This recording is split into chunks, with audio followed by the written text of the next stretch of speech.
Today marks a year since 8 armed assailants stormed the Kunming train station in southwestern China, killing nearly 30 people. The brutal attacks have been labeled by the government as terrorism carried out by Uighur Muslim separatists from Xinjiang. Earlier, I spoke with our correspondent Valerie Tan in Kunming, and she gave us a sense of the mood on the ground today.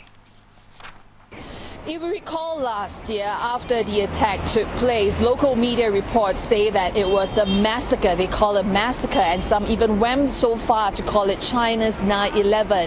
But 1 year on today, life goes on. I walked by the main entrance of the train station earlier on. There were no flowers, no wreaths to commemorate the 29 people who died that fateful day. In its place, instead, it's a heavier than normal security presence. This road, this main road that leads up to the entrance of the train station is under watch, I'm told.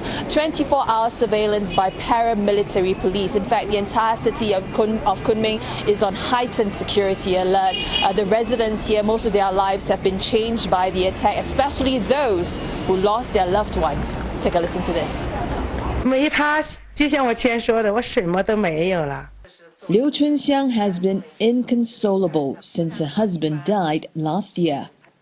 52-year-old Zhu Chaowen was working as a security guard at Kunming train station on the 1st of March.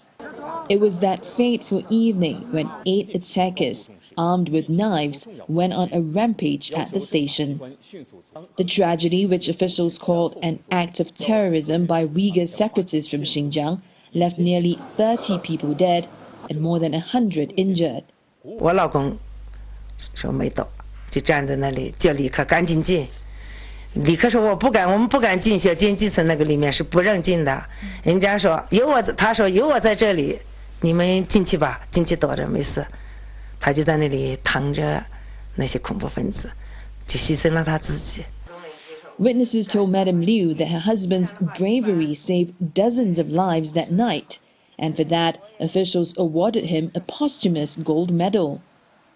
他这个人嘛，挺朴实的，脏的、累的、重的、轻的，只要能挣到钱，给我治病就行，不要饿着就行了。 With her husband gone, Madam Liu, an amputee who lives alone, says she now survives on handouts. But it's not just Madam Liu's life that has been affected by the attack. The imam of Yunnan's oldest mosque tells me the incident has resulted in an increase in public misconceptions about Muslims. 本来这个穆斯林跟非穆斯林啊，在我们云南也好，是在中国的很多地方，大家都是相互尊重。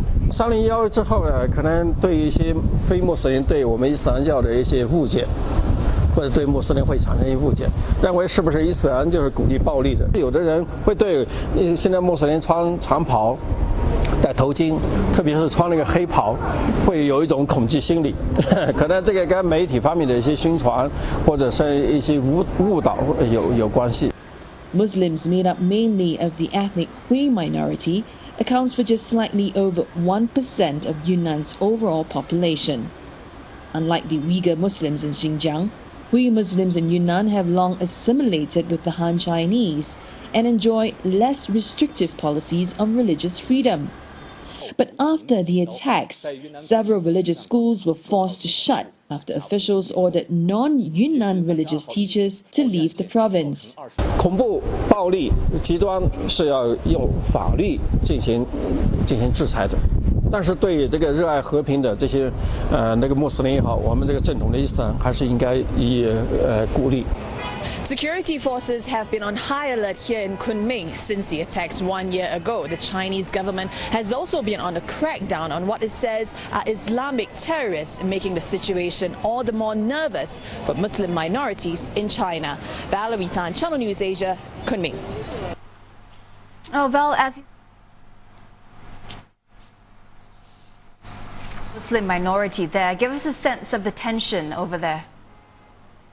When you raise the topic of Uyghur Muslims, there's a sense of wariness, unwillingness and hesitation to talk about them as well. So that perhaps is an indication of the kind of uneasiness between the two communities. There used to be a community of Uyghur Muslims here in Kunming city, but a taxi driver told me that they were ordered by authorities to leave the city immediately after the attacks on 1st of March. And those kind of crackdowns targeted at the Uyghur Muslims can only add to the tension that the Uyghur Muslim community have with authorities and perhaps even have with the Han Chinese. But it's not just the Uyghur Muslim community that has been affected by this kind of heightened crackdown or by the attack.